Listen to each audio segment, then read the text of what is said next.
ini cerita saya terakhir. Saya itu pernah ketemu Kiai sepuh Pak Kures, sepuh sekali, temannya Bapak.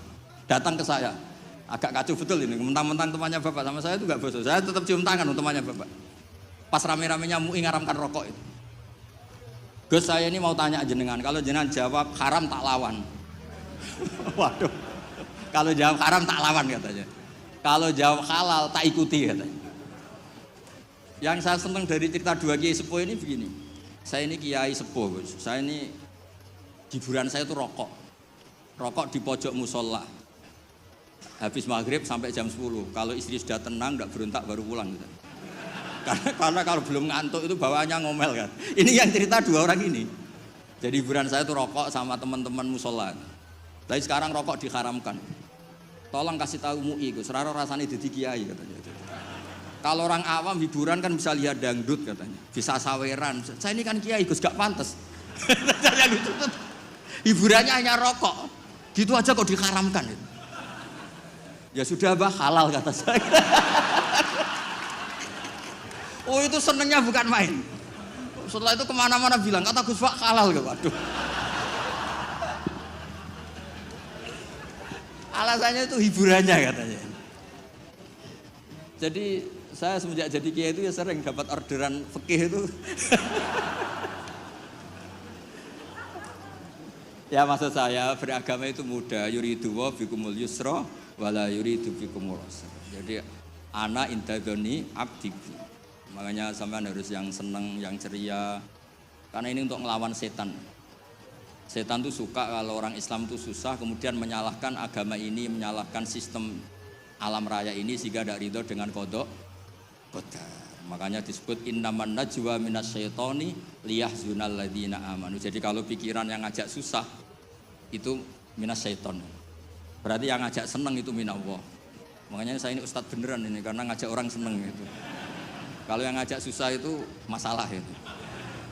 Wong jelas di Quran la tahzan, jangan susah. Enggak ada di Quran la tafrah itu enggak ada. Yang ada qul bi fadlillah wa bi rahmati fa bidzalika falyafrahu. Ya saya pernah dikomplain sama kiai-kiai yang khusuk-khusuk Pak Kures. Gus ini nanti kalau maghrur, orang gara-gara ngaji jenengan isane seneng tok terus atau susah. Terus saya bilang masalahnya apa? Kalau nggak tahu susah sampai akhirat kan bagus kata saya. Terus tapi itu saya enak dhewe fasik. Oh nak fasik wis asli sedurunge ngaji aku wis fasik.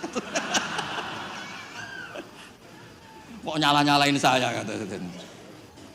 Nah ini penting ya supaya jenengan itu beragama itu rileks nyaman karena Allah itu suka sekali. Menghitung nikmatnya itu suka. Dulu ada orang Arabi datang ke Nabi itu gak punya apa-apa. Terus tanya, ya Rasulullah engkau menyuruh saya syukur, saya ini gak punya apa-apa. Nyukuri apa? Istri gak punya, harta gak punya, semuanya gak punya. Saya nyukuri apa? Nabi itu ngelihat sandalnya, di padang pasir kan panas.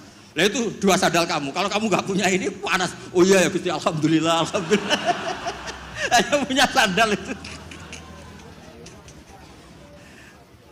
Ya kayak sampean itu kan ceria, punya nekat saja cukup lah. Kenapa seneng? Gak usah alasan, nekat saja pokoknya penting. Ya jadi sekaligus ijazah, jadi yang dihitung apa itu alam nasroh, hati lapang. Terus kul bi fadlillah wa bi rahmati fa bidzalika. Bapak saya itu paling sering mensyariatkan seneng. Kalau pagi ngajak jalan-jalan saya itu, kalau ada orang miskin itu di warung nongkrong rokoknya satu aja hutang, 1 ler saja hutang. Terus ngomong itu seakan-akan dunia miliknya. Itu kata bapak, itu hamba paling dicintai Allah. Kalau presiden orang kaya seneng itu kan wajar, alasannya jelas. Ini nggak punya alasan untuk seneng.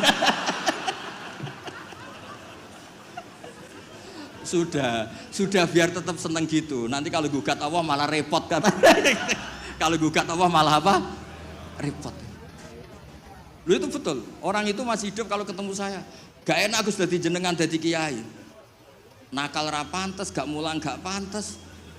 Enak jadi kula, Gus. Apa wae pantes. Wah, repot. Ya sudah gak apa-apa. Sementing kamu gak gugat Allah kata saya itu. Karena tadi ketika orang-orang miskin dikelola nyuwun sewu orang yang tidak bertuhan, ini terus malah yang digugat Allah Subhanahu wa ta'ala. Makanya Sayyidina Umar dari sekian sanad, ini biar kita sepak kures, dari sekian sanad yang saya terima dari guru-guru saya, dari Mbah Mun, dari itu Sayyidina Umar tuh punya riwayat dari Rasulullah itu unik. Innallaha kallafani an asrifa an du'a. Ya saya ulang lagi. Innallaha kallafani an asrifa an du'a. Allah itu memaksa saya supaya apa-apa itu enggak melibatkan Allah. Karena kalau apa-apa melibatkan Allah, kalau Allah kuasa kenapa ada orang miskin? Kalau Allah kuasa kenapa ada orang terlantar? Malah repot semua. Orang dilatih Islam menyalahkan dirinya sendiri. Rabbana dzolamna anfusana. Makanya Umar terus pidato, jika ada orang yang tidak makmur ketika saya jadi khalifah, salahkan Umar, jangan nyalahkan Allah. Anda punya pemimpin yang tidak becus. Kalau Sayyidina Ali mirip cuma agak kacau.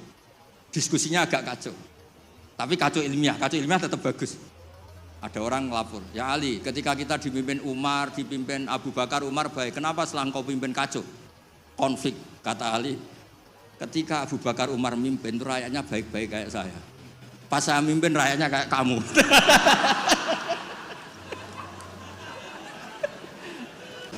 Makanya nanti kalau kamu nyalahkan saya, zaman Mbah Mun gini, zaman Gus Pak gini, pas Mbah Mun ngiyai, santrinya kayak saya. Pas saya ngiyai, santrinya kayak kamu. Nggih, ngoten. Assalamualaikum warahmatullahi wabarakatuh.